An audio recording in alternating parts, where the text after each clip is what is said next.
Дупки, раскопан асфалт, небезбеден тротоар. Ваква е сликата на мостот Обединети нации. Граѓаните загрижени за својата безбедност. Револтирани бараат веднаш да се санира мостот. Како да не се плашам, дупки има. И претходно имаше дупки пред да го ископаат. Значи, секојдневно поминувам со точак и пешки, нормално не е безбедно.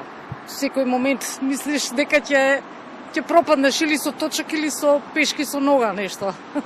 Па не знам која дупка да ја погодам, извинете. Па имаме градоначалници, имаме влада, нека направат, нека дојдат или нека ископаат кај нив пред зградите, па нека прерипуваат канали. За лошата состојба на мостот Обединети нации алармира и експертите.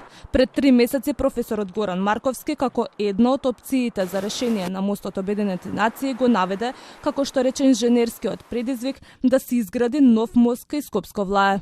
Мостот Обединети нации е еден од почувствителните мостови кога зборуваме за централното градско подрачје на Скопје и сметам и препорака од струката е да таквите мостови кај кои што се констатирани одредени посериозни, поголеми проблеми, ајде не би рекол посериозни, поголеми проблеми или некакви недостатоци, да се нагледуваат подетално и почесто и да се делува со соодветни мерки да се превенираат некакви посериозни настани. Пред 2 недели екипи од градот Скопје извадија дел од асфалтот. Телма Побара одговори од кабинетот на градоначалничката дали и кога мостот Обединети нации ќе се санира, но до објавување на овој прилог не добивме одговор.